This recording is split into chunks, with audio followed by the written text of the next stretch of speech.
Hello, Hello. Stacie. Welcome. Hi, how are you? Thank I'm you for well, having thank me. you. It's good to have you here. So I understand that you're one of the few, if not only the black woman, one of the few black women in a C-suite position at a European luxury brand. Can you tell us about your journey and if or how Todd has supported you with your journey thus far? Yeah, well, thank you. So I started my fashion career. Basically, I did a master's in fashion management at Bocconi in Milan. And from there, I sort of pivoted into fashion. Ferragamo offered me a position after doing an internship with the company. And then I got a call from Versace to come back home, which is in New York, and worked for Versace for a number of years. Started as an events director, went on to oversee, marketing, and then I launched their e-commerce in the United States. From there, two Italian luxury brands, and of course another one called. I was consulting with Toss after working for a small tech startup. And I started off as the head of e-commerce and digital. And recently in December, I was promoted to chief marketing officer. So now I'm overseeing, not only the e-commerce and the digital piece, but I'm also overseeing um, public relations, marketing, all the branding, talent, and consumer experience for the group. And the question was, how has Todd supported me? I think there's an expression that I read in an article from Business of Fashion saying hired but not heard, which happens with a lot of Black executives in fashion. The hiring may be because they want to, for whatever, the numbers or diversity quotas or whatever, but very few times they may be heard. And in the case with Tots, I've been very fortunate to where I am hired, promoted, and very well heard. So they've been extremely supportive of my journey. Right. Thank you for that. Based on your journey and specifically within the world of fashion, and also more in the more senior level, do you believe that we're in the final phase of eliminating racial discrimination? But specifically from your perspective, do you believe like there's the final hurdle, or is there more to go? No, I do not believe that we're in the final phase. I think that if you look at the fashion industry, especially what happened from 2020 on, I think there's one thing that has been fantastic, in my opinion, is that at this point there's been recognition about the importance of inclusion, the importance of an equitable environment and hiring diverse people from all kinds of backgrounds. So the recognition, I think, is the first thing that is super important. And the second thing is the vocalization, right?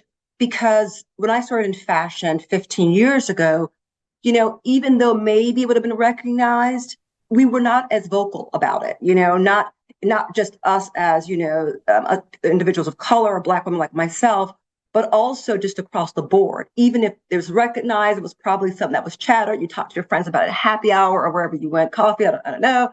Um, and then, there's been a shift and a change when we're not only calling things out amongst our peers of color, but also I think there's a bit more comfort in coming either to your employer or speaking up on panels like this or events like this and really trying to have some of those conversations that may not have been expressed, and quite frankly the uncomfortable conversations that we've all faced as working in the environment in this industry. Right, thank you for that. So to go back to understanding the world of fashion, are there any actions that the world of fashion is currently doing to ensure that we are actually living in a world free of racism? Yeah, so I think that what I will say this, I've been very blessed, let's say. I work in an industry that is starts with creativity and freedom of expression. And it for the most part, if you look at fashion, the history of fashion, the reason why actually I got into fashion was about the culture, right? And recently what we've seen is the celebration of those cultures, and industry, either companies or organizations that are really there to support and promote this. So, for example, I founded my own organization, Fashion Tech Connect. So I founded this organization in 2018. And the purpose of this organization is to like really bridge the gap and look at the women in the workforce and say, look, there's a dearth of women of color that are, in fashion positions and or especially in fashion tech roles. So I co-founded this organization.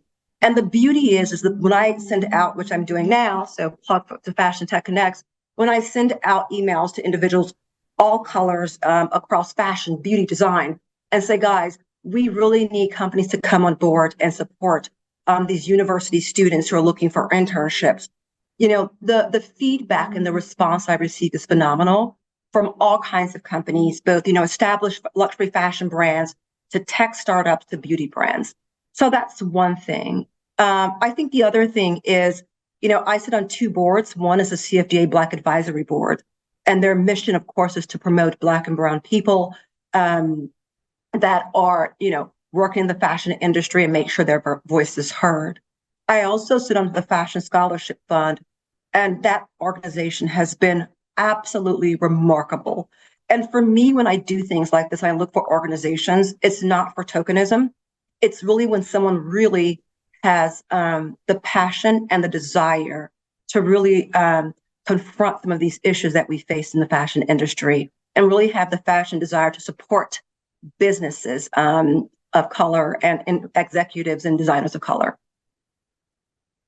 For that. So what we definitely heard was that you founded the Fashion Tech Connect, and then you also sit on the Fashion Scholarship Fund. So for people who are out there who need like support, this is definitely something they can tap into.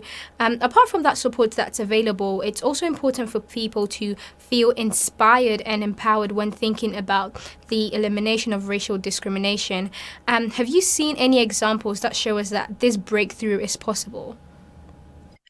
Yeah, I think it's a few things. I think recently there's, in addition to like these boards that I mentioned, CFDA Black Advisory Board, Fashion Scholarship Fund, which again, they do such a great job at earnestly looking for, talent and individuals of color, especially with the Virgil Abloh Postmodern Scholarship, that he founded, unfortunately, before he passed away.